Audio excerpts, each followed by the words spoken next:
ਸਤਿ ਸ੍ਰੀ ਅਕਾਲ। Punjabi radio USA ਦੇ ਉੱਤੇ programme update California 'ਚ ਸਵਾਗਤ ਹੈ। ਮੈਂ ਰਾਜਕਨਵੀਰ ਸਿੰਘ, ਜੁੜ ਚੁੱਕੇ ਨੇ ਹਰਜੋਤ ਸਿੰਘ ਖਾਲਸਾ ਜੀ ਆਇਆਂ ਨੂੰ ਸਵਾਗਤ ਹੈ। ਸਤਿ ਸ੍ਰੀ ਅਕਾਲ।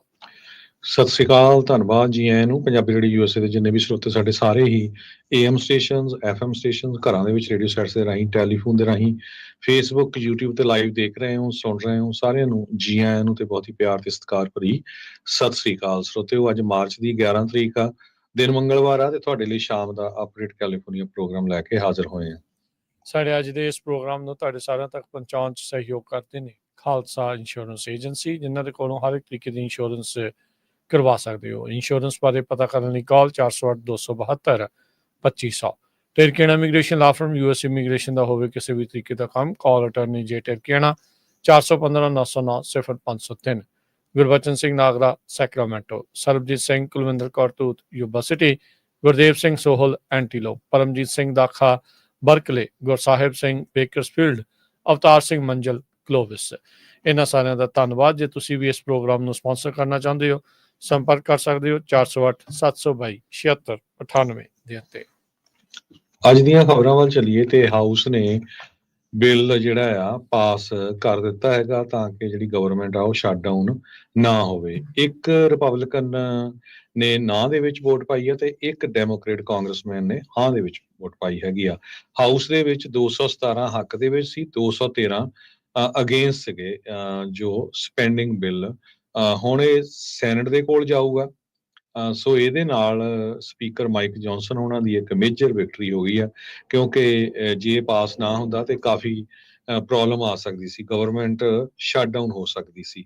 ਸੋ ਜੌਨਸਨ ਉਹਨਾਂ ਨੇ ਇਹ ਕਿਹਾ ਵੀ ਅਸੀਂ ਇਕੱਠੇ ਹਾਂ, we are united in our mission to deliver the America first agenda.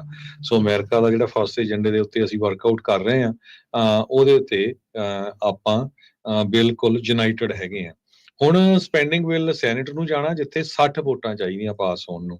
ਸੋ ਇਹਦੀ ਫੇਟ ਉੱਥੇ ਜਿਹੜੀ ਅਨਸਰਟਨ ਆ, ਕਿਉਂਕਿ 54 ਸੈਨੇਟਰਸ ਰਿਪਬਲਿਕਨ ਆ ਤੇ ਬਾਕੀ ਦੇ ਹੁਣ ਕਿਹੜੇ ਡੈਮੋਕ੍ਰੇਟ ਨਾਲ ਆਉਂਦੇ ਆ ਉਹ ਆਉਣ ਵਾਲੇ ਦਿਨਾਂ 'ਚ ਪਤਾ ਲੱਗੂਗਾ। ਪਰ ਕਾਂਗਰਸ ਦੇ ਵਿੱਚੋਂ ਇਹ ਬਿੱਲ ਜੋ ਆ ਪਾਸ ਹੋ ਗਿਆ ਹੈਗਾ ਜੀ। ਸੋ ਸੈਨੇਟ ਦੇ ਵਿੱਚ ਇਹਨਾਂ ਨੂੰ ਘੱਟੋ ਘੱਟ 7 ਜਿਹੜੇ ਡੈਮੋਕ੍ਰੇਟਸ ਆ ਉਹਨਾਂ ਦੀ ਜ਼ਰੂਰਤ ਪੈਣੀ ਹੈਗੀ ਆ। ਸੋ ਦੇਖੋ ਇਸ ਦੇ ਵਿੱਚ ਅੱਗੇ ਕੀ ਬਣਦਾ ਹੈਗਾ ਆ। ਸੋ ਐਲਿਜ਼ਾਬੈਥ ਵਾਰਨ ਜਿਹੜੇ ਉਹਨਾਂ ਨੇ ਬ੍ਰਾਂਡ ਕੀਤਾ ਆ ਹਾਊਸ ਦੇ ਜਿਹੜੇ ਬਿੱਲ ਪਾਸ ਹੋਇਆ ਆ ਇਸ ਨੂੰ ਸ਼ਟ ਡਾਊਨ ਬਿੱਲ। ਰਿਪਬਲਿਕਨਸ ਕਹਿੰਦੇ ਵੀ ਇਸ ਦੇ ਵਿੱਚ ਰਿਸਪੌਂਸਿਬਿਲਿਟੀ ਉਹਨਾਂ ਦੇ ਮੋਢਿਆਂ ਦੇ ਉੱਤੇ ਹੋਊਗੀ ਜੇ ਗਵਰਨਮੈਂਟ ਸ਼ਟ ਡਾਊਨ ਹੁੰਦੀ ਆ। ਸੋ ਪ੍ਰਪੋਜ਼ਲ ਦੇ ਵਿੱਚ ਕਹਿੰਦੇ ਵੀ ਕ੍ਰਿਸਟਲ ਕਲੀਅਰ ਆ ਵੀ ਰਿਪਬਲਿਕਨ ਵੈਲਿਊਜ਼ ਲਾਈ ਵੀ ਇਹ ਝੂਠ ਦੇ ਉੱਤੇ ਜਿਹੜੇ ਇਹ ਹੈਗੇ ਨੇ। ਕਹਿੰਦੇ ਵੀ ਕਈ ਮਹੀਨਿਆਂ ਦੀਆਂ ਬਾਈ ਪਾਰਟੀਜ਼ਨ ਦੋਨੋਂ ਤਰਫੋਂ ਗੱਲਬਾਤ ਹੋਣ ਦੇ ਬਾਵਜੂਦ ਵੀ ਉਹ ਨੈਗੋਸ਼ੀਏਸ਼ਨ ਟੇਬਲ ਤੋਂ ਪਰੇ ਚਲੇ ਗਏ ਆ ਤੇ ਇਹ ਨਾਨ ਸਟਾਰਟਰ ਹੈਗਾ ਆ ਸਾਡੇ ਲਈ। ਸੋ ਰਿਪਬਲਿਕਨ ਸ਼ਟਡਾਊਨ ਪਲੇਬੁੱਕ ਕਹਿੰਦੇ ਵੀ ਇਹਨਾਂ ਦੀ ਇਹ ਡੇਂਜਰਸ ਆ ਤੇ ਵਰਕਿੰਗ ਫੈਮਲੀਜ਼ ਦੇ ਲਈ ਇਸ ਨੂੰ ਇਹ ਹਰਟ ਜਿਹੜੀ ਉਹ ਹੋਵੇਗੀ। ਸੋ ਲੈਟਸ ਸੀ ਕੀ ਜਿਹੜਾ ਇਹ ਬਣਦਾ ਆ। ਸ਼ੁੱਕਰਵਾਰ ਨੂੰ ਅਦਰਵਾਈਜ਼ ਗਵਰਨਮੈਂਟ ਸ਼ਟਡਾਊਨ ਹੋ ਸਕਦੀ ਆ ਜੇ ਉਸ ਤੋਂ ਪਹਿਲਾਂ ਬਜਟ ਦਾ ਜਿਹੜਾ ਬਿੱਲ ਆ ਇਹ ਪਾਸ ਨਹੀਂ ਹੁੰਦਾ। ਹੁਣ ਹਾਊਸ ਕਹਿੰਦਾ ਵੀ ਅਸੀਂ ਆਪਣਾ ਕੰਮ ਕਰ ਦਿੱਤਾ ਤੇ ਹੁਣ ਸੈਨੇਟ ਦੇ ਹੱਥ ਦੇ ਵਿੱਚ ਆ ਜੇ ਇਸ ਨੂੰ ਪਾਸ ਕਰਕੇ ਟਰੰਪ ਹੋਣਾ ਦੇ ਡੈਸਕ ਦੇ ਉੱਤੇ ਘੱਲਦੇ ਆ ਜਾਂ ਨਹੀਂ। ਅਗਲੀ ਜਿਹੜੀ ਹਰਜੋਤ ਸਿੰਘ ਜੀ ਗੱਲ ਕਰੀਏ, ਯੂਕਰੇਨ 30 ਦਿਨਾਂ ਦੀ ਸੀਜ਼ ਫਾਇਰ ਦੇ ਲਈ ਉਹ ਮੰਨ ਗਿਆ ਆ। ਇਹ ਜਿਹੜਾ ਉਸ ਦਾ ਪਲਾਨ ਆ US ਦੇ ਨਾਲ ਬਣਿਆ ਆ। ਰਸ਼ੀਆ ਨੇ ਅਜੇ ਇਸ ਨੂੰ ਅਸੈਪਟ ਨਹੀਂ ਕੀਤਾ। ਹੁਣ ਰਸ਼ੀਆ ਦੇ ਪਾਲੇ ਦੇ ਵਿੱਚ ਗੇਂਦ ਆ ਵੀ ਇਹ ਇਸ ਨੂੰ ਕਿਸ ਤਰੀਕੇ ਦੇ ਨਾਲ ਅਸੈਪਟ ਜਿਹੜਾ ਉਹ ਕਰਨਗੇ। ਯੂਕਰੇਨ ਕਹਿੰਦੇ ਆ ਵੀ ਇਹ ਹੁਣ ਰੈਡੀ ਆ ਸਟਾਕਿੰਗ ਦੇ ਲਈ ਤੇ ਸ਼ੂਟਿੰਗ ਨੂੰ ਬੰਦ ਕਰਨ ਦੇ ਲਈ। ਸੈਕਟਰੀ ਆਫ ਸਟੇਟ ਮਾਰਕੋ ਰੂਬੀਓ ਉਹਨਾਂ ਨੇ ਇਹ ਦੱਸਿਆ ਆ। ਕਹਿੰਦੇ ਵੀ ਇਸ ਪਲਾਨ ਦੇ ਤਹਿਤ ਜਦ ਯੂਕਰੇਨ ਵਾਲੇ ਮੰਨ ਗਏ ਆ ਇਸ ਜਿਹੜੇ 30 ਦਿਨ ਦੀ ਸੀਜ਼ ਫਾਇਰ ਨੂੰ, ਉਸ ਦੇ ਨਾਲ ਜਿਹੜੀ ਇੰਟੈਲੀਜੈਂਸ ਸ਼ੇਅਰਿੰਗ ਬੰਦ ਕੀਤੀ ਗਈ ਸੀ ਉਸ ਨੂੰ ਦੁਬਾਰਾ ਜਿਹੜਾ ਉਹ ਚਾਲੂ ਕੀਤਾ ਜਾਊਗਾ। ਨਾਲ ਹੀ ਜਿਹੜੀ ਸਿਕਿਉਰਿਟੀ ਅਸਿਸਟੈਂਸ ਦਿੱਤੀ ਜਾਂਦੀ ਆ ਉਸ ਮੁਲਕ ਨੂੰ ਉਹ ਵੀ ਮੁੜ ਬਹਾਲ ਕੀਤੀ ਜਾਊਗੀ। US ਦੇ ਪ੍ਰੈਜ਼ੀਡੈਂਟ ਡੋਨਲਡ ਟਰੰਪ ਤੇ ਯੂਕਰੇਨ ਦੇ ਜਿਹੜੇ ਪ੍ਰੈਜ਼ੀਡੈਂਟ ਵਲਾਦੀਮਿਰ ਜ਼ੈਲੈਂਸਕੀ ਆ ਉਹ ਕਹਿੰਦੇ ਵੀ ਇਸ ਟਾਈਮ ਮੰਨੇ ਆ, ਕਨਕਲੂਡ ਕਰ ਰਹੇ ਆ ਵੀ ਜਿਹੜਾ ਕੰਪਰੀਹੈਂਸਿਵ ਐਗਰੀਮੈਂਟ ਆ ਯੂਕਰੇਨ ਦੇ ਕ੍ਰਿਟੀਕਲ ਮਿਨਰਲ ਰਿਸੋਰਸਿਸ ਦੇ ਲਈ ਉਸ ਦੇ ਉੱਤੇ ਵੀ ਕੋਈ ਨਾ ਕੋਈ ਸਲਾਹ ਬਣਾਈ ਜਾ ਸਕਦੀ ਹੈਗੀ ਆ। ਸੋ 28 ਫਰਵਰੀ ਨੂੰ ਜੋ ਡਰਾਮਾ ਹੋਇਆ ਸੀਗਾ, ਹਾਈ ਵੋਲਟੇਜ ਕਹਿ ਸਕਦੇ ਆ, ਜਿਸ ਤਰੀਕੇ ਦੇ ਨਾਲ ਗੱਲਾਂ ਹੋਈਆਂ, ਜਿਸ ਤਰੀਕੇ ਦੇ ਨਾਲ ਜ਼ੈਲੈਂਸਕੀ ਦੇ ਨਾਲ ਵਤੀਰਾ ਹੋਇਆ, ਉਸ ਤੋਂ ਬਾਅਦ ਦੇ ਵਿੱਚ ਕਾਫੀ ਕੁਛ ਤੇਜ਼ ਤਰਾਰ ਜਿਹੜਾ ਚੀਜ਼ਾਂ ਆ ਉਹ ਬਦਲੀਆਂ ਹੈਗੀਆਂ ਆ। ਸੋ ਉਸ ਚੀਜ਼ ਦੇ ਜਿਹੜਾ ਉਹ ਚੱਲਦਿਆਂ ਹੁਣ ਯੂਕਰੇਨ ਜਦ ਸਾਊਦੀ ਅਰੇਬੀਆ ਦੇ ਵਿੱਚ ਅਮਰੀਕਾ ਦੇ ਨਾਲ ਗੱਲਬਾਤ ਕਰ ਰਿਹਾ ਤੇ 30 ਦਿਨਾਂ ਦੀ ਇਮੀਡੀਏਟ ਜੰਗਬੰਦੀ ਦੇ ਲਈ ਉਹ ਮੰਨ ਗਿਆ ਹੈਗਾ ਆ। ਪਰ ਹੁਣ ਉਹੀ ਆ, ਬਸ਼ਰਤੇ ਵੀ ਰਸ਼ੀਆ ਵੀ ਜਿਹੜਾ ਇਸ ਨੂੰ ਮੰਨ ਜਾਂਦਾ ਹੈਗਾ। ਸੋ ਲੈਟਸ ਸੀ ਅੱਗੇ ਕੀ ਬਣਦਾ ਆ, ਪਰ ਯੂਕਰੇਨ ਹੁਣ 30 ਦਿਨ ਦੀ ਜਿਹੜੀ ਜੰਗਬੰਦੀ ਦੇ ਲਈ ਮੰਨ ਚੁੱਕਾ ਆ। ਪ੍ਰੈਜ਼ੀਡੈਂਟ ਟਰੰਪ ਉਹਨਾਂ ਨੇ ਐਜੂਕੇਸ਼ਨ ਡਿਪਾਰਟਮੈਂਟ ਦੀ ਅੱਧੀ ਵਰਕਫੋਰਸ ਕੱਟ ਕਰ ਦਿੱਤੀ ਆ। ਅੱਜ 1300 ਦੇ ਕਰੀਬ ਜੋ EMPLOYEES ਆ ਉਹਨਾਂ ਦੇ ਘਰਾਂ ਨੂੰ ਈਮੇਲ ਚੱਲ ਗਈ ਵੀ ਬੁੱਧਵਾਰ ਸਵੇਰੇ ਤੁਸੀਂ ਕੰਮ ਤੇ ਨਹੀਂ ਆਣਾ ਹੈਗਾ। US ਡਿਪਾਰਟਮੈਂਟ ਆਫ ਐਜੂਕੇਸ਼ਨ ਦੇ 1300 EMPLOYEES ਨੂੰ ਟਰਮੀਨੇਸ਼ਨ ਲੈਟਰ ਭੇਜ ਦਿੱਤੇ ਗਏ ਹੈਗੇ ਆ। 572 ਜਿਹੜੇ EMPLOYEES ਆ ਉਹਨਾਂ ਨੇ ਵਾਈ ਆਊਟ ਕਰ ਲਿਆ ਸੀ ਇਨ ਐਕਸਚੇਂਜ ਫॉर देयर ਰੈਜ਼ਿਗਨੇਸ਼ਨ। ਤੇ ਟੋਟਲ ਜਿਹੜੀ ਡਿਪਾਰਟਮੈਂਟ ਦੀ ਵਰਕਫੋਰਸ 4133 ਸੀ, ਹੁਣ ਇਹ ਕੱਟ ਹੋਣ ਤੋਂ ਬਾਅਦ 2183 ਰਹਿ ਜਾਊਗੀ। ਟਰੰਪ ਉਹਨਾਂ ਨੇ ਇੱਕ ਟਾਈਮ ਦੇ ਉੱਤੇ ਇਹ ਵੀ ਸੋਚਿਆ ਸੀ ਵੀ ਐਗਜ਼ੀਕਿਊਟਿਵ ਆਰਡਰ ਜਾਰੀ ਕੀਤਾ ਜਾਵੇ ਤਾਂ ਕਿ ਪੂਰੀ ਦੀ ਪੂਰੀ ਐਜੂਕੇਸ਼ਨ ਡਿਪਾਰਟਮੈਂਟ ਨੂੰ ਡਿਸਮੈਂਟਲ ਕਰ ਦਿੱਤਾ ਜਾਵੇ, ਪਰ ਫਿਰ ਉਹਦਾ ਰੌਲਾ ਰੱਪਾ ਕਾਫੀ ਪਿਆ ਵੀ ਕਾਂਗਰਸ ਤੋਂ ਬਿਨਾਂ ਨਹੀਂ ਹੋ ਸਕਦੀ ਹੈਗੀ। ਲਿੰਡਾ ਮੈਕਮੋਹਨ ਜੋ ਨਵੇਂ ਐਜੂਕੇਸ਼ਨ ਸੈਕਟਰੀ ਆ, ਉਹਨਾਂ ਨੇ ਇਹ ਕਿਹਾ ਆ ਵੀ ਇਹ ਸਿਗਨੀਫਿਕੈਂਟ ਸਟੈਪ ਹੈਗਾ ਆ restoring the greatness of United States education system ਕਈ ਲੋਕਾਂ ਨੂੰ ਫਾਇਰ ਕਰਕੇ। ਸੋ ਇਹ ਪਤਾ ਨਹੀਂ ਹੁਣ ਇਹ ਕਿੱਦਾਂ ਸਿਸਟਮ ਦੇ ਨਾਲ ਗ੍ਰੇਟਨੈਸ ਹੋਊਗੀ। ਸੋ ਪਰ ਉਹਨਾਂ ਨੇ ਇਹ ਸਟ੍ਰੈਸ ਕੀਤਾ ਹੈਗਾ ਆ ਵੀ ਫੈਡਰਲ ਸਟੂਡੈਂਟ ਲੋਨਸ ਜਿਹੜੇ ਹੁੰਦੇ ਆ, ਪੈਲ ਗ੍ਰਾਂਟਸ ਆ, ਤੇ ਜਾਂ ਜਿਹੜੇ ਸਟੂਡੈਂਟਸ ਵਿਦ ਡਿਸੇਬਿਲਿਟੀ ਉਹਨਾਂ ਨੂੰ ਗ੍ਰਾਂਟ ਮਿਲਦੀ ਆ, ਉਹ ਇਸੇ ਤਰ੍ਹਾਂ ਹੀ ਚੱਲਦੀ ਰਹੂਗੀ। ਜੀ, ਟੈਰਿਫ ਦੀ ਜਿਹੜੀ ਹਰਜੋਤ ਸਿੰਘ ਜੀ ਗੱਲ ਕਰਦੇ ਜਾਈਏ, ਸਵੇਰੇ ਟੈਰਿਫ ਲੱਗ ਜਾਂਦੇ ਆ, ਸ਼ਾਮੀ ਟੈਰਿਫ ਹਟ ਜਾਂਦੇ ਆ। ਇਹ ਆਪਾਂ ਪਿਛਲੇ ਕਈ ਦਿਨਾਂ ਤੋਂ ਜਿਹੜਾ ਚੀਜ਼ ਦੇਖ ਰਹੇ ਆ। ਸੋ ਇੱਕ ਦੂਜੇ ਦੀ ਬਾਂਹ ਮਰੋੜਨ ਦਾ ਸਿਲਸਿਲਾ ਲਗਾਤਾਰ ਜਾਰੀ ਆ। ਕੱਲ ਓਨਟਾਰੀਓ ਨੇ ਅਮਰੀਕਾ ਦੇ ਸੂਬਿਆਂ ਨੂੰ ਆ ਰਹੀ ਬਿਜਲੀ ਦੇ ਉੱਤੇ 25% ਟੈਰਿਫ ਲਾ ਦਿੱਤੇ ਸੀ, ਜਦ ਉਸ ਤੋਂ ਪਹਿਲਾਂ ਟਰੰਪ ਹੋਣਾ ਨੇ ਕੈਨੇਡਾ ਦੇ ਜਿਹੜੇ ਸਮਾਨ ਦੇ ਉੱਤੇ 25% ਟੈਰਿਫ ਲਾਏ। ਫਿਰ USMCA ਦੇ ਕਰਕੇ ਕਈ ਜਿਹੜਾ ਸਮਾਨ ਆ ਉਹਨਾਂ ਨੂੰ ਟੈਰਿਫ ਤੋਂ ਮੁਕਤ ਕਰ ਦਿੱਤਾ ਗਿਆ। ਫਿਰ ਜਦੋਂ ਹੁਣ ਓਨਟਾਰੀਓ ਨੂੰ ਲਾਏ ਤੇ ਹੁਣ ਫਿਰ ਟਰੰਪ ਹੋਣਾ ਨੇ ਜਿਹੜਾ ਸਟੀਲ ਤੇ ਐਲੂਮੀਨੀਅਮ ਜੋ ਕੈਨੇਡਾ ਤੋਂ ਆ ਰਿਹਾ ਸੀ ਉਸ ਉੱਤੇ 25% ਤੋਂ ਟੈਰਿਫ ਵਧਾ ਕੇ 50% ਜਿਹੜੇ ਉਹ ਕਰ ਦਿੱਤੇ ਹੈਗੇ ਆ। ਤੇ ਉਹ ਸਵੇਰੇ ਜਿਹੜੀ ਆਪਾਂ ਇਹ ਗੱਲ ਕੀਤੀ ਸੀ, ਹੁਣ ਓਨਟਾਰੀਓ ਨੇ ਜਿਹੜਾ 25% ਟੈਰਿਫ ਲਾਇਆ ਸੀਗਾ ਬਿਜਲੀ ਦੇ ਉੱਤੇ, ਉਸ ਨੂੰ ਕਹਿੰਦੇ ਵਾਪਸ ਲੈ ਲਿਆ ਤੇ ਹੁਣ ਸ਼ਾਮ ਨੂੰ ਜਿਹੜਾ ਟੈਰਿਫ ਆ ਉਹ ਫਿਰ ਟਰੰਪ ਹੋਣਾ ਨੇ ਜਿਹੜਾ 50% ਲਾਉਣਾ ਸੀ ਉਸ ਨੂੰ ਵੀ ਜਿਹੜਾ ਹੁਣ ਵਾਪਸ ਲੈ ਲਿਆ। ਸੋ ਘੰਟਿਆਂ ਦੇ ਵਿੱਚ ਜਿਹੜੀ ਟੈਰਿਫ ਦੀ ਗੇਮ ਆ ਉਹ ਲਗਾਤਾਰ ਬਦਲ ਰਹੀ ਹੈਗੀ ਆ। ਸੋ ਕਹਿੰਦੇ ਵੀ ਹੁਣ ਇਹ ਰਿਵਰਸਲ ਉਸ ਟਾਈਮ ਦੇ ਉੱਤੇ ਆਇਆ ਜਦ 6 ਘੰਟੇ ਪਹਿਲਾਂ ਰਾਸ਼ਟਰਪਤੀ ਟਰੰਪ ਆ ਉਹਨਾਂ ਨੇ ਕੈਨੇਡਾ ਦੇ ਸਟੀਲ ਤੇ ਐਲੂਮੀਨੀਅਮ ਦੇ ਉੱਤੇ ਟੈਰਿਫ ਨੂੰ ਡਬਲ ਕੀਤਾ ਸੀ ਤੇ ਹੁਣ ਇਸ ਟੈਰਿਫ ਨੂੰ ਜਿਹੜਾ ਆ ਉਹ ਫਿਰ ਦੁਬਾਰਾ ਅੱਧਾ ਜਿਹੜਾ ਉਹ ਕਰ ਦਿੱਤਾ ਗਿਆ ਆ। ਸੋ ਜਿਹੜੇ ਓਨਟਾਰੀਓ ਦੇ ਪ੍ਰੀਮੀਅਰ ਡਗ ਫੋਰਡ ਆ ਉਹਨਾਂ ਨੇ ਅੱਜ ਜਿਹੜਾ ਆਫਟਰਨੂਨ ਨੂੰ ਦੱਸਿਆ ਵੀ ਜਿਹੜਾ ਸਰਚਾਰਜ ਉਹਨਾਂ ਨੇ 25% ਲਾਉਣਾ ਸੀ ਉਹ ਗੱਲਬਾਤ US ਦੇ ਜਿਹੜੇ ਕਮਰਸ ਸਕੱਤਰ ਹਾਵਰਡ ਲਿਟਨਿਕ ਦੇ ਨਾਲ ਕਰਕੇ ਉਸ ਨੂੰ ਹਾਲ ਦੀ ਘੜੀ ਪੌਜ਼ ਕਰ ਰਹੇ ਆ ਤੇ ਉਸ ਤੋਂ ਬਾਅਦ ਚ ਟਰੰਪ ਹੁਣਾਂ ਨੇ ਵੀ ਜਿਹੜੇ ਟੈਰਿਫ ਆ ਉਹਨਾਂ ਦੀ ਜਿਹੜੀ ਗੱਲ ਆ ਉਸ ਨੂੰ ਵਾਪਸ ਲੈ ਲਿਆ ਹੈਗਾ ਆ। ਜੀ, ਇਸੇ ਤਰ੍ਹਾਂ ਟਰੰਪ ਉਹਨਾਂ ਨੇ ਜੋ ਕੈਨੇਡਾ ਦੇ ਬਾਰੇ ਉਹ ਹਮੇਸ਼ਾ ਬੋਲਦੇ ਰਹਿੰਦੇ ਆ ਵੀ 51st ਸਟੇਟ ਹੈਗੀ ਆ। ਅੱਜ ਫਿਰ ਉਹਨਾਂ ਨੇ ਇਹ ਕਿਹਾ ਆ ਵੀ ਜੇ ਕੈਨੇਡਾ ਵਾਲੇ ਚਾਹਣ ਤੇ ਉਹ 51ਵੀਂ ਸਟੇਟ ਅਮਰੀਕਾ ਦੀ ਬਣ ਸਕਦੀ ਆ। ਉਹਦੇ ਨਾਲ ਇਹ ਟੈਰਿਫ ਦਾ ਰੌਲਾ ਵੀ ਖਤਮ ਹੋ ਜਾਊਗਾ ਤੇ ਇਕਨੋਮੀ ਦੇ ਉੱਤੇ ਵੀ ਕੋਈ ਅਸਰ ਨਹੀਂ ਪਊਗਾ ਤੇ ਇਹ ਜਿਹੜੀ ਅਮਰੀਕਾ ਦਾ ਹਿੱਸਾ ਬਣ ਜਾਊਗਾ। ਇਹ ਉਹਨਾਂ ਨੇ ਇੱਕ ਵਾਰੀ ਫੇਰ ਦੁਹਰਾਇਆ ਹੈਗਾ। ਨਿਊਯਾਰਕ ਟਾਈਮ ਨੇ ਇਹ ਰਿਪੋਰਟ ਕੀਤਾ ਹੈਗਾ।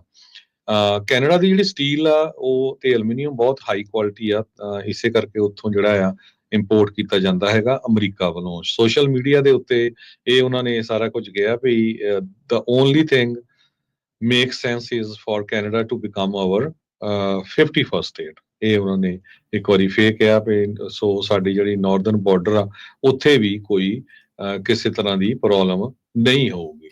ਸੋ ਕੈਨੇਡਾ ਦੇ ਵਿੱਚ ਲੋਕ ਜਿਹੜੇ ਆ ਉਹਨਾਂ 'ਚ ਨੈਸ਼ਨਲਿਜ਼ਮ ਜਾਗਿਆ ਆ, ਉਹ ਇਕੱਠੇ ਆ, ਉਹ ਕਹਿੰਦੇ ਨਹੀਂ ਸਾਡਾ ਮੁਲਕ ਅਲੱਗ ਆ ਤੇ ਸਾਡੇ ਤੇ ਕੋਈ ਵੀ ਇੱਦਾਂ ਦਬਾਅ ਨਹੀਂ ਪਾ ਸਕਦਾ ਹੈਗਾ। ਜਿਹੜੇ ਟਰੂਡੋ ਆ, ਜਸਟਿਨ ਟਰੂਡੋ, ਉਹਨਾਂ ਨੇ ਰਿਜ਼ਾਈਨ ਕਰਤਾ। ਉਹਨਾਂ ਨੇ ਵੀ ਇਹ ਕਿਹਾ, ਜਿਹੜੇ ਆਉਣ ਵਾਲੇ ਨਵੇਂ ਪ੍ਰਾਈਮ ਮਿਨਿਸਟਰ ਆਕਾਰ ਨੇ ਉਹਨਾਂ ਨੇ ਵੀ ਇਹ ਕਿਹਾ ਵੀ ਅਸੀਂ ਬਿਲਕੁਲ ਡਟ ਕੇ ਜਿਹੜਾ ਇਸ ਚੀਜ਼ ਦਾ ਮੁਕਾਬਲਾ ਕਰਾਂਗੇ ਤੇ ਸਾਡੀ ਕੰਟਰੀ ਜਿਹੜੀ ਆ ਉਹ ਇੰਡੀਪੈਂਡੈਂਟ ਹੀ ਰਹੇਗੀ।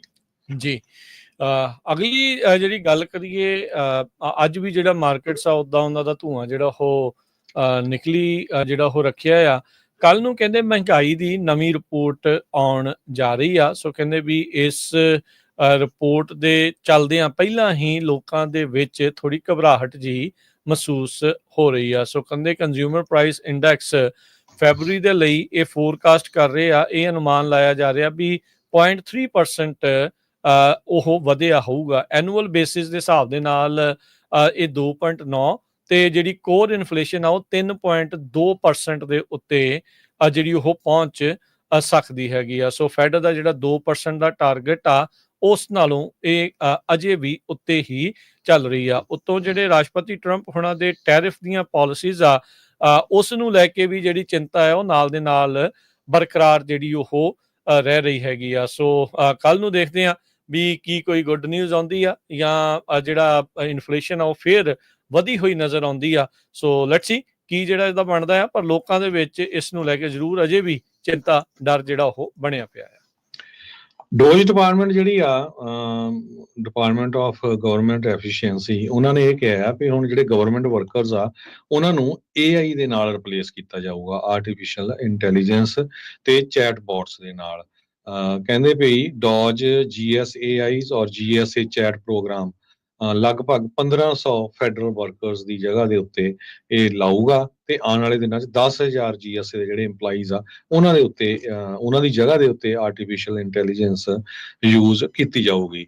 GSA ਜਨਰਲ ਸਰਵਿਸ ਐਡਮਿਨਿਸਟ੍ਰੇਸ਼ਨ ਤੇ US ਗਵਰਨਮੈਂਟ ਬ੍ਰਾਂਚ ਜੋ ਕਿ ਕੰਟਰੈਕਟ ਕਰਦੀ ਆ ਸਰਵਿਸਿਜ਼ ਦਾ, ਲਗਭਗ $100 ਬਿਲੀਅਨ ਤੱਕ ਦਾ ਇਹ ਕੰਟਰੈਕਟ ਹੁੰਦਾ ਹੈ। ਸੋ ਹੁਣ AI ਜੋ ਆ ਇਸ ਦੀ ਜਗ੍ਹਾ ਦੇ ਉੱਤੇ ਕੰਮ ਕਰੂਗੀ। ਜੀ ਸੈਨੇਟ ਦੀ ਰੇਸ ਦੇ ਲਈ ਰਨ ਕੀਤੀ ਸੀ ਸਾਬਕਾ ਰਿਪਰੈਜ਼ੈਂਟੇਟਿਵ ਕੇਟੀ ਪੋਰਟਰ, ਜੋ ਕਿ ਇਵੈਂਚੁਅਲੀ ਐਡਮ ਸ਼ਿਫ ਨੇ ਜਿੱਤ ਲਈ ਸੀ। ਹੁਣ ਉਹੀ ਜਿਹੜੀ ਕਾਂਗਰਸ ਵੂਮਨ ਕੇਟੀ ਪੋਰਟਰ, ਉਸਨੇ ਗਵਰਨਰ ਦੀ ਰੇਸ ਦੇ ਵਿੱਚ ਆਪਣੀ ਹੈਟ ਕਹਿ ਲਓ, ਟੋਪੀ ਜਿਹੜੀ ਉਹ ਸਿੱਟ ਦਿੱਤੀ ਹੈਗੀ ਆ। ਕੇਟੀ ਪੋਰਟਰ ਇਹ ਸਾਬਕਾ ਕੰਜ਼ਿਊਮਰ ਪ੍ਰੋਟੈਕਸ਼ਨ ਅਟਰਨੀ ਵੀ ਜਿਹੜੀ ਉਹ ਰਹੀ ਆ ਤੇ ਕਹਿੰਦੇ ਵੀ ਇਸ ਵਾਰ ਕੈਲੀਫੋਰਨੀਆ ਦੇ ਗਵਰਨਰ ਦੀ ਰੇਸ ਦੇ ਵਿੱਚ ਖਾਸੀ ਭੀੜ ਰਹਿਣ ਵਾਲੀ ਆ।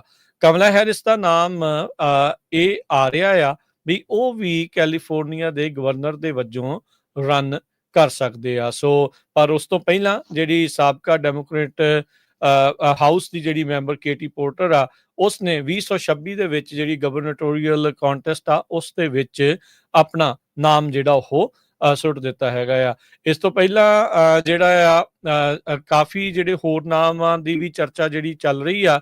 ਇੱਕ ਹੋਰ ਜਿਹੜੇ ਰਿਪਬਲਿਕਨ ਪਾਰਟੀ ਵੱਲੋਂ ਉਹਨਾਂ ਨੇ ਜਿਹੜੇ ਸਾਬਕਾ ਸ਼ੈਰਿਫ ਵੀ ਰਹੇ ਆ, ਉਹਨਾਂ ਨੇ ਵੀ ਆਪਣਾ ਨਾਮ ਇਸ ਖੇਮੇ ਦੇ ਵਿੱਚ ਜਿਹੜਾ ਉਹ ਸੁੱਟਿਆ ਆ ਵੀ ਉਹ ਵੀ ਕੈਲੀਫੋਰਨੀਆ ਦੇ ਗਵਰਨਰ ਦੇ ਲਈ ਰਨ ਕਰ ਸਕਦੇ ਹੈਗੇ ਆ। ਸੋ ਲੈਟਸ ਸੀ ਕੀ ਬਣਦੇ ਆ। ਉੱਦਾਂ ਕਮਲਾ ਹੈਰਿਸ ਦੱਸਦੇ ਜਾਈਏ, ਉਹ ਕੈਲੀਫੋਰਨੀਆ ਦੇ ਸਾਬਕਾ ਅਟਰਨੀ ਜਨਰਲ ਤੇ US ਸੈਨੇਟਰ ਤੇ ਵਾਈਸ ਪ੍ਰੈਜ਼ੀਡੈਂਟ ਜਿਹੜੇ ਉਹ ਰਹਿ ਚੁੱਕੇ ਆ। ਸੋ ਗਵਰਨਰ ਸ਼ਾਇਦ ਜਿਹੜਾ ਕਮਲਾ ਹੈਰਿਸ ਆ ਉਹ ਇਸ ਦੇ ਵਿੱਚ ਵੀ ਰਨ ਕਰ ਸਕਦੇ ਆ। ਕੈਲੀਫੋਰਨੀਆ ਦੇ ਵਿੱਚ 14 million lethal doses of fentanyl ਇਹ LA ਦੇ ਵਿੱਚ ਬਸਟ ਕੀਤਾ ਗਿਆ ਆ, ਉੱਥੇ ਮਿਲੀਆਂ ਆ। ਕੈਲੀਫੋਰਨੀਆ ਦੇ ਅਟਾਰਨੀ ਜਨਰਲ ਰੌਬ ਬੌਂਟਾ ਉਹਨਾਂ ਨੇ ਇੱਕ ਸਟੇਟਮੈਂਟ ਜਾਰੀ ਕੀਤੀ ਹੈਗੀ ਆ। ਉਹ ਕਹਿੰਦੇ ਵੀ ਉਹਨਾਂ ਦੀ ਡਿਪਾਰਟਮੈਂਟ ਤੇ ਡਾਊਨੀ ਪੁਲਿਸ ਡਿਪਾਰਟਮੈਂਟ ਦੇ ਨਾਲ ਰਲ ਕੇ ਇੱਕ ਲੰਮੀ ਇਨਵੈਸਟੀਗੇਸ਼ਨ ਸ਼ੁਰੂ ਹੋਈ ਸੀ, ਜਿਹਦੇ ਨਾਲ 20 ਕਿਲੋਗ੍ਰਾਮ 44 ਪਾਉਂਡ ਫੈਂਟਲਿਨ, $55 ਮਿਲੀਅਨ ਦੀ, ਜਿਹਦੇ ਨਾਲ 14 ਮਿਲੀਅਨ ਲੀਥਲ ਡੋਜ਼ਸ ਬਣਨੀਆਂ ਸੀ। 5 kilogram 11 pound of heroin, 10 pound of meth ਜੋ ਤੇ 1 ਕਿਲੋਗ੍ਰਾਮ 2.2 ਪਾਉਂਡ ਆਫ ਕੋਕੇਨ ਤੇ 2 ਫਾਇਰ ਆਰਮਸ ਇੱਥੋਂ ਜੋ ਆ ਰਿਕਵਰ ਕੀਤੇ ਗਏ ਆ। ਕਹਿੰਦੇ we one of the biggest bust ਹੈਗਾ ਆ। ਤੇ ਉਹਨਾਂ ਨੇ ਕਿਹਾ ਵੀ ਫੈਂਟਲੀਨ ਹਜੇ ਵੀ ਬਹੁਤ ਵੱਡਾ ਕਾਜ਼ ਆ ਡਰੱਗ ਓਵਰਡੋਜ਼ ਦਾ। ਲਾਸ ਐਂਜਲਸ ਕਾਉਂਟੀ ਦੇ ਵਿੱਚ ਕੈਲੀਫੋਰਨੀਆ ਡਿਪਾਰਟਮੈਂਟ ਆਫ ਜਸਟਿਸ ਨੇ ਫੈਂਟਲੀਨ ਐਨਫੋਰਸਮੈਂਟ ਪ੍ਰੋਗਰਾਮ ਡਿਵੈਲਪ ਕੀਤਾ ਹੋਇਆ ਹੈ 2023 ਤੋਂ। ਤੇ ਬੇਕਰਸਫੀਲਡ ਤੋਂ ਇਹ ਵੀ ਖਬਰ ਆ ਰਹੀ ਹੈ ਇੱਕ ਪੰਜਾਬੀ ਨੌਜਵਾਨ ਦੀ ਵੀ ਫੈਂਟਲੀਨ ਦੀ ਗੋਲੀ ਖਾ ਕੇ ਮੌਤ ਹੋਈ ਹੈਗੀ ਹੈ।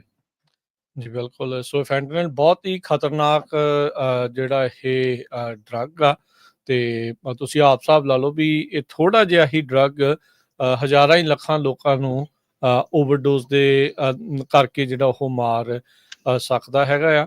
ਇਸ ਤੋਂ ਜਿਹੜੇ ਆ ਉਹ ਨਵ ਜਨਮੇ ਤੋਂ ਲੈ ਕੇ ਬਜ਼ੁਰਗਾਂ ਤੱਕ ਸਾਰੇ ਜਿਹੜੇ ਇਸ ਤੋਂ ਪ੍ਰਭਾਵਿਤ ਪੀੜਤ ਹੋ ਰਹੇ ਆ। ਰੀਸੈਂਟਲੀ ਇੱਕ ਇਹ ਵੀ ਕੇਸ ਆਇਆ ਸੀਗਾ ਵੀ ਮਾਪੇ ਜਿਹੜੇ ਉਹ ਕਰਦੇ ਸੀਗੇ ਤੇ ਸਮਹਾਉ ਉਹ ਟੌਡਲਰ ਤੱਕ, ਬੱਚੇ ਤੱਕ ਵੀ ਪਹੁੰਚ ਗਿਆ, ਤੇ ਉਸ ਦੀ ਵੀ ਜਿਹੜੀ ਬਾਅਦ ਦੇ ਵਿੱਚ ਉਹ ਮੌਤ ਜਿਹੜੀ ਉਹ ਹੋ ਗਈ ਸੀਗੀ। ਸੋ ਜਸਟ ਇਮੈਜਿਨ ਵੀ ਇਹ ਕਿੰਨੀ ਜਿਹੜੀ ਖਤਰਨਾਕ ਜਿਹੜੀ ਉਹ ਚੀਜ਼ ਹੈਗੀ ਆ। ਅਗਲੀ ਜਿਹੜੀ ਹਰਜੋਤ ਸਿੰਘ ਦੀ ਗੱਲ ਕਰਦੇ ਜਾਈਏ, ਸਟਾਕਟਨ ਦੇ ਇੱਕ ਡਰਾਈਵਰ ਆ, ਉਸਨੇ ਓਰੇਗਨ ਦਾ ਇੱਕ ਗਵਾਚਿਆ ਹੋਇਆ ਬੱਚਾ ਡੇਨ ਪੌਲਸਨ, ਉਸ ਦੇ ਜਿਹੜੇ ਰਿਮੇਨਸ ਆ ਡਾਈਵਰ ਨੇ ਜਿਹੜੇ ਉਹ ਲੋਕੇਟ ਕੀਤੇ ਆ। 2 ਸਾਲਾਂ ਦਾ ਜਿਹੜਾ ਬੱਚਾ ਆ ਇਸ ਮਹੀਨੇ ਦੇ ਵਿੱਚ ਲਾਪਤਾ ਹੋਇਆ ਸੀ। ਡੌਨ ਪੌਲਸਨ ਅਖੀਰਲੀ ਵਾਰ ਆਪਣੇ ਘਰ ਤੋਂ ਜਿਹੜੇ ਫਰੰਟ ਯਾਰਡ ਤੋਂ ਕਹਿੰਦੇ ਵੀ ਉੱਥੇ ਦੇਖਿਆ ਗਿਆ ਸੀਗਾ। ਸਾਈਲੈਟਸ ਰਿਵਰ ਜਿਹੜਾ ਹਾਈਵੇ 229 ਦੇ ਉੱਤੇ ਆ, ਉੱਥੇ ਇਹ ਚੀਜ਼ ਹੈਗੀ ਆ। ਸੋ ਕਹਿੰਦੇ ਵੀ ਸੈਂਕੜੇ ਹੀ ਸਰਚ ਤੇ ਰੈਸਕਿਊ ਦੇ ਜਿਹੜੇ ਕਰੂਜ਼ ਆ ਉਹ ਓਰੇਗਨ ਲਾ ਐਨਫੋਰਸਮੈਂਟ ਦੇ ਨਾਲ ਮਿਲ ਕੇ ਉਸ ਨੂੰ ਲੱਭ ਰਹੇ ਸੀਗੇ। ਪਰ ਜਿਹੜੇ ਸਟਾਕਟਨ ਬੇਸਡ ਜਿਹੜੇ ਡਾਈਵਰ ਹੁਆਨ ਹਰੀਡੀਆ, ਉਸ ਨੇ ਕਹਿੰਦੇ ਵੀ ਇਸ ਬੱਚੇ ਦੇ ਲਾਸਟ ਜਿਹੜੇ ਰਿਮੇਨਸ ਆ ਉਹਨਾਂ ਨੂੰ ਜਿਹੜਾ ਫਾਈਂਡ ਕੀਤਾ ਹੈ। ਤਾਂ ਇਹ ਬਹੁਤ ਮੰਦਭਾਗੀ ਜਿਹੜੀ ਇਹ ਗੱਲ ਆ ਵੀ ਇਹ ਬੱਚਾ ਜਿਹੜਾ ਲਾਪਤਾ ਹੋਇਆ ਸੀ, ਉਹ ਲੱਗਦਾ ਆ ਵੀ ਆਈਦਰ ਜਿਹੜਾ ਡੁੱਬ ਕੇ ਉਸ ਦੀ ਜਿਹੜੀ ਉਹ ਮੌਤ ਹੋ ਗਈ ਸੀ। ਕਹਿੰਦੇ ਵੀ ਜਿਹੜੀ ਫੈਮਿਲੀ ਦੀ ਪ੍ਰਾਪਰਟੀ ਸੀ ਉਹ ਤੋਂ 3 ਮੀਲ ਦੂਰ ਡਾਊਨ ਸਟਰੀਮ ਜਿਹੜੀ ਉਸ ਦੀ ਲਾਸ਼ ਜਿਹੜੀ ਉਹ ਬਰਾਮਦ ਹੋਈ ਆ। ਨਾਰਦਰਨ ਕੈਲੀਫੋਰਨੀਆ ਦੇ ਵਿੱਚ ਇੱਕ ਵਾਰੀ ਫੇਰ ਵਿੰਟਰ ਸਟਾਰਮ ਆ ਰਿਹਾ। ਮੀਂਹ, ਹਨੇਰੀ, ਝੱਖੜ, ਸਨੋ, ਇਹ ਸਾਰਾ ਕੁਝ ਕੱਲ ਨੂੰ ਬੁੱਧਵਾਰ ਨੂੰ ਸ਼ੁਰੂ ਹੋ ਜਾਊਗਾ ਤੇ 3-4 ਦਿਨ ਇਦਾਂ ਹੀ ਚੱਲਣਾ ਆ। 5000 ਫੁੱਟ ਤੋਂ ਉਚਾਈ ਵਾਲੀਆਂ ਪਹਾੜੀਆਂ ਦੇ ਉੱਤੇ ਜੋ ਲਾਈਟ ਸਨੋ ਪਊਗੀ ਤੇ ਵੈਲੀ ਦੇ ਵਿੱਚ ਮੀਂਹ ਪਊਗਾ। ਤੇ ਆਫਟਰਨੂਨ ਦੇ ਵਿੱਚ ਜਿਹੜਾ ਮੀਂਹ ਆ ਉਹ ਕਾਫੀ ਜ਼ਿਆਦਾ ਤੇਜ਼ ਹੋ ਜਾਊਗਾ 4 ਵਜੇ ਤੋਂ ਲੈ ਕੇ 5 ਵਜੇ ਦੇ ਕਰੀਬ ਤੱਕ।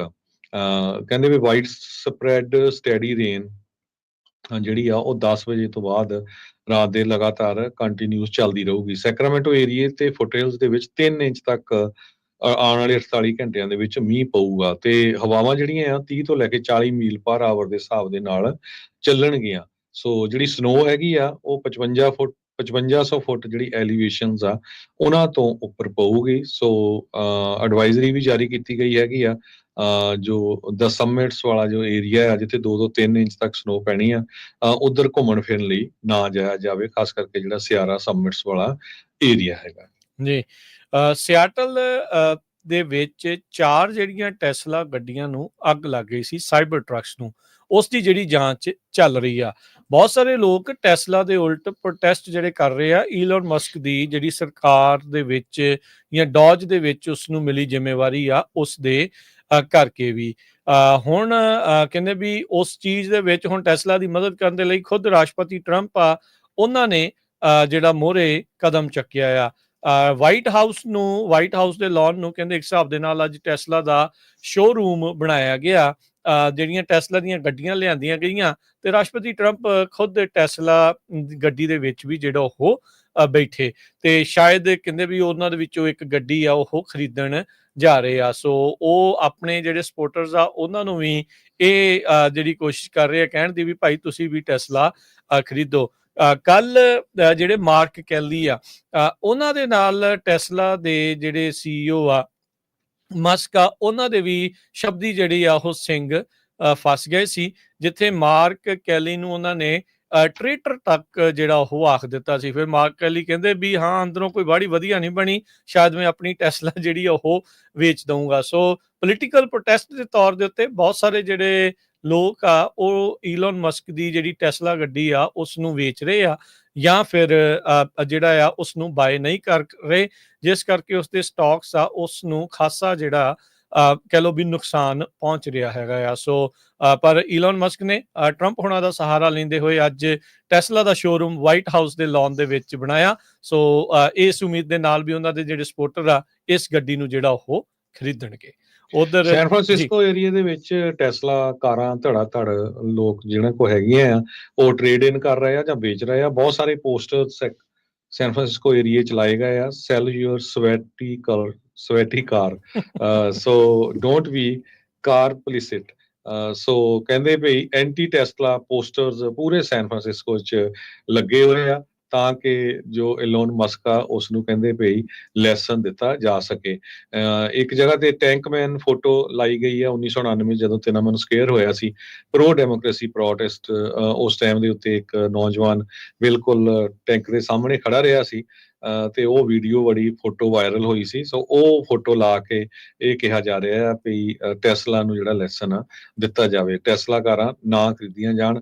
ਟੈਲ your neighbours sell your Tesla, don't let it happen here. So ਇਦਾਂ ਦੇ ਪੋਸਟਰਸ ਸੈਨ ਫਰਾਂਸਿਸਕੋ ਚ ਲਾਏ ਗਏ ਹੈਗੇ ਆ। ਜੀ ਅੱਜ ਉਦਾਂ ਵੈਸੇ ਟਰੰਪ ਹੋਣਾ ਦੇ ਨਾਲ ਮਿਲਣ ਤੋਂ ਬਾਅਦ ਚ ਟੈਸਲਾ ਦੇ ਜਿਹੜੇ ਸਟਾਕ ਆ 3% ਵਧੇ ਆ। ਪਿਛਲੇ 1 ਮਹੀਨੇ ਚ 30% ਓਵਰਆਲ ਜਿਹੜਾ ਸਟਾਕ ਆ ਇਹਨਾਂ ਦਾ ਥੱਲੇ ਜਿਹੜਾ ਉਹ ਜਾ ਚੁੱਕਾ ਆ। $97 ਤੋਂ ਵੱਧ ਕੀਮਤ 1 ਮਹੀਨਾ ਪਹਿਲਾਂ ਉਸ ਦੇ ਨਾਲੋਂ ਜਿਹੜੀ ਇਹਨਾਂ ਦੀ ਘੱਟ ਚੱਲ ਰਹੀ ਹੈਗੀ ਆ। ਤੇ ਹਰਜੋਤ ਸਿੰਘ ਜੀ ਜਾਂਦੇ ਜਾਂਦੇ ਸਟਾਕਸ ਦੀ ਹੋਈ ਜੇ ਗੱਲ ਕਰਦੇ ਜਾਈਏ ਤੇ ਅੱਜ ਵੀ ਜਿਹੜਾ ਸਟਾਕ ਮਾਰਕੀਟ ਦੇ ਲਈ ਕੋਈ ਬੜਾ ਖੁਸ਼ੀ ਵਾਲਾ ਦਿਨ ਨਹੀਂ ਰਿਹਾ। ਸਟਾਕ 400 ਤੇ 78 ਪੁਆਇੰਟ ਘਟ ਕੇ 41,433 ਦੇ ਉੱਤੇ ਬੰਦ ਹੋਏ।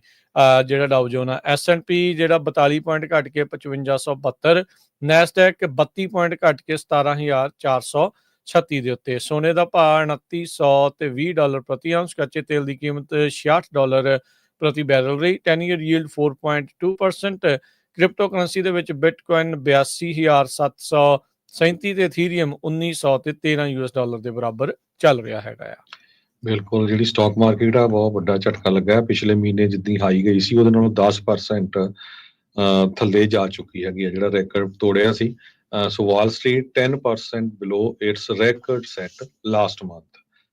ਸੋ ਟੈਕਨੋਲੋਜੀ ਦੇ ਜਿਹੜੇ ਸਟਾਕਸ ਆ ਉਹਨਾਂ ਨੂੰ ਕਾਫੀ ਜ਼ਿਆਦਾ ਜਿਹੜਾ ਝਟਕਾ ਲੱਗਾ ਹੈਗਾ ਆ।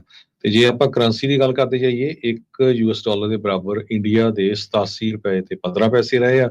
$1 ਦੇ ਬਰਾਬਰ ਪਾਕਿਸਤਾਨ ਦੇ 279 ਰੁਪਏ ਤੇ 80 ਪੈਸੇ। $1 ਦੇ ਬਰਾਬਰ ਕੈਨੇਡਾ ਦੇ $1 ਤੇ 43 ਸੈਂਟ। ਜੀ ਇੱਥੇ ਹੀ ਅੱਜ ਦੇ ਪ੍ਰੋਗਰਾਮ ਦੀ ਸਮਾਪਤੀ ਆ। ਮੇਰੇ ਰਾਜਕਰਮਜੀਤ ਸਿੰਘ ਵੱਲੋਂ ਤੇ ਹਰਜੋਤ ਸਿੰਘ ਵੱਲੋਂ ਸਭ ਨੂੰ ਪਿਆਰ ਭਰੀ ਸਤਿ ਸ਼੍ਰੀ ਅਕਾਲ। ਸੁਣਦੇ ਰਹੋ, ਦੇਖਦੇ ਰਹੋ ਪੰਜਾਬੀ ਰੇਡੀਓ USA।